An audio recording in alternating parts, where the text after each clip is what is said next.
Kalau bicara tentang kematian Bu Meta, iya, bicara tentang reinkarnasi dan lain sebagainya itu, gimana pandangan Bu Meta?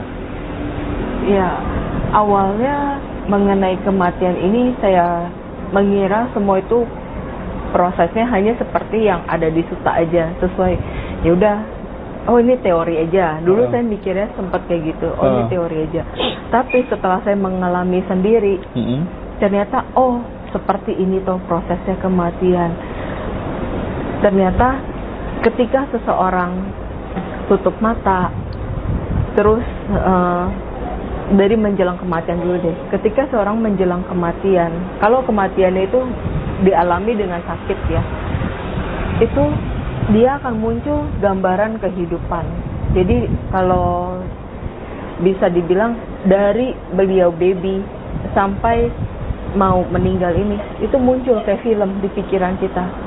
Thread muncul, nonton aja. Jadi kadang ada orang koma tuh diem aja, tidur. Kadang mau ditanya, mau diajak ngobrol apa, diem aja, seperti mayat hidup hanya dipasang alat kan. Itu karena di pikirannya sedang mengamati proses kehidupan dia dari dia kecil sampai terakhir kondisi dia. Ketika dia marah sama orang, dia maki-maki orang, dia baik sama orang, apapun itu muncul. Nanti pun kita mengalami seperti itu kalau kita sudah mengalami detik-detik kematian. Terus setelah itu, apabila waktunya tiba, nafas itu lama-lama iramanya berbeda.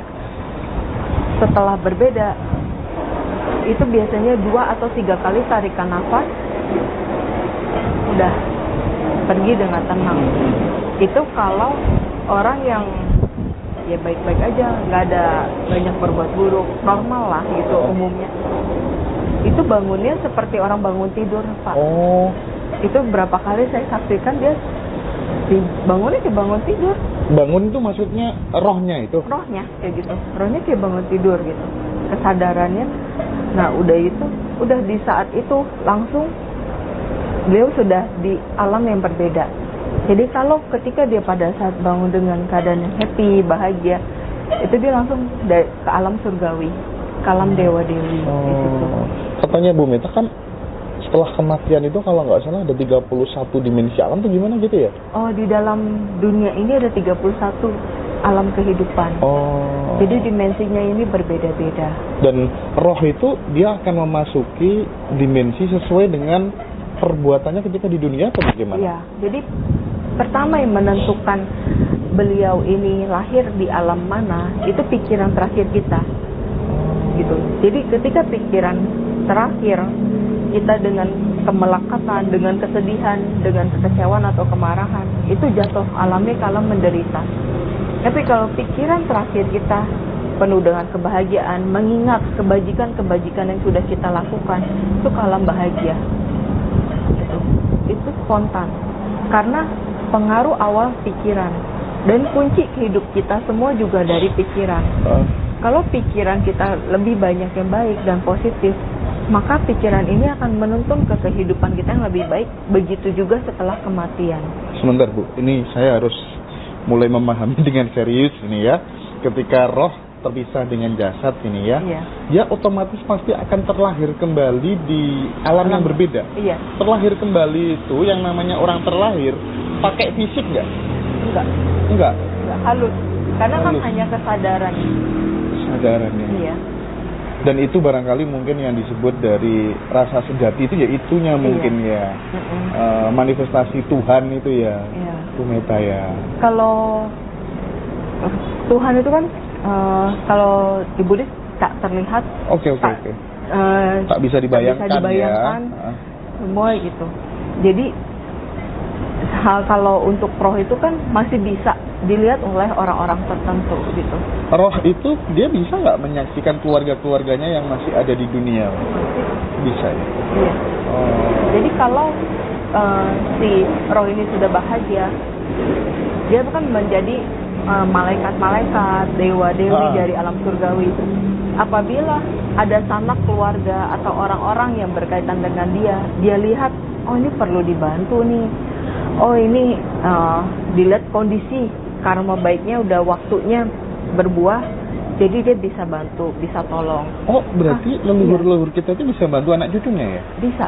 Kalau dari alam surgawi itu karma baiknya kita sudah mendukung, itu akan terjadi hal baik dalam hidup kita, karena dia membantu mematangkan kondisi-kondisi baik yang terjadi dalam hidup kita. Tapi kalau belum waktunya karma baik itu berbuah, kita mau doa-doa, mau mohon sebanyak apapun, tidak ada yang dikabulkan. Karena para leluhur itu hanya membantu, dewa-dewi itu juga hanya mengkondisikan. Tidak dikondisikan pun semesta, Tuhan ya, itu sudah kayak terjadi aja sama kita. Otomatis. Nah, tadi Bu Meta berbicara tentang pikiran ya. Saya itu terkadang jalan hidup saya itu sesuai dengan cara berpikir saya gitu. Akhirnya saya tahu betul bagaimana dasarnya kekuatan pikiran dalam hidup saya gitu ya. Sementara di sisi lain katanya praktisi-praktisi spiritual itu jangan ikutin pikiran terus, ikutin rasa sejati dan lain sebagainya gitu.